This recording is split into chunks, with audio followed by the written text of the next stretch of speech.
13 मई को सीएम आवास में क्या क्या हुआ वो सब पहली बार मीडिया के सामने आया। केजरीवाल बैठे थे सामने, स्वाति कह रही थी प्लीज बचा लीजिए, फिर भी हुई पिटाई। स्वाति ने खोला मोर्चा, विभो क्या चीज है, बर्बाद होंगे सीएम, पहली बार सुनिए सच्चाई। कुमार विश्वास ने जो पहले कहा था वही बात स्वाति मालीवाल ने सुनाई, खुल गई केजरीवाल की पोल।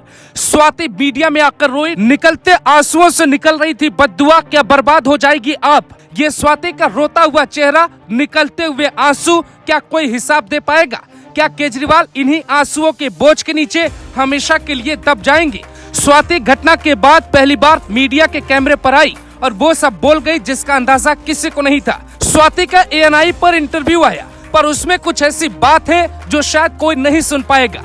केजरीवाल को लेकर स्वाति का खुलासा क्या उन सभी की नींद उड़ा देगा जो कहते हैं केजरीवाल बहुत ईमानदार और बहुत नेक इंसान है। हम आपको दो रोते हुए चेहरे दिखाते हैं। वैसे रोने वालों की लिस्ट आम आदमी पार्टी में जुड़े हुए कई लोग हैं, लेकिन पहले इन दो रोते हुए महिलाओं को देखिए। पहला स्वाति के इंटरव्यू का जरूरी हिस्सा सुनाते हैं, फिर आपको शाजिया इल्मी का रोता हुआ चेहरा दिखाते हैं, जिनकी जिंदगी केजरीवाल की तानाशाही के आगे चौपट हो गई। 13 मई वाले दिन स्वाति बकायदा टाइम लेकर मिलने गई थी, यानी वहाँ कुछ भी अचानक नहीं हुआ। स्वाति ने बताया कि सीएम केजरीवाल उनके सामने ही थे जब विभव कुमार उनकी पिटाई कर रहे थे।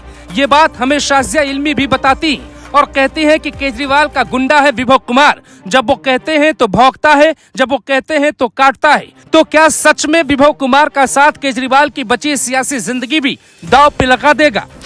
तो ऐसी सिचुएशन में जब मुझे इतनी बुरी तरीके से पीटा जा रहा है और मैं चीख चिल्ला के मदद के लिए मांग कर रही हूँ और मैं ड्राइंग रूम में ही हूँ और घर में और भी लोग हैं और कोई मेरे को बचाने नहीं आया, तो मैं कैसे किसी को क्लीन चिट दे सकती हूँ? विभव कतई नेक आदमी नहीं है।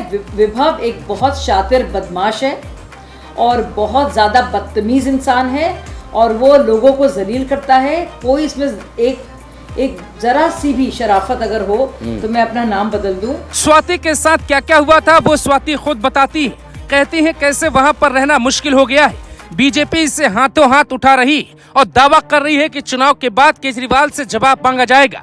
ये भी दावा किया जा रहा है कि चुनाव से ठीक एक दिन पहले वीडियो आ सकता है जो केजरीवाल की नींद उड़ा देगा। लेकिन पहले सुनिए स्वाति के साथ उस दिन हुआ क्या क्या था और केजरीवाल इतने बेचारे क्यों बन रहे हैं। सच्चाई तो ये है कि मेरे को अरविंद केजरीवाल जी के ड्राइंग रूम में बहुत बुरी तरीके से लातों और घूंसों और थप्पड़ों से मारा गया और ये बात MLC में भी निकल कर आई है। MLC just for viewers, medico legal case. हाँ जी। तो इतनी मेरे को मतलब 4 दिन बाद मेरी MLC हुई, उसमें भी मेरी इंजरीज निकल कर आई हैं। साफ है कि केजरीवाल को आंसुओं की कीमत चुकानी पड़ेगी। कुमार विश्वास के आंसुओं की कीमत का हिसाब अभी बाकी है। फिर आशुतोष को भी रोते हुए सबने देखा। आशीष खेतान के साथ भी यही हुआ।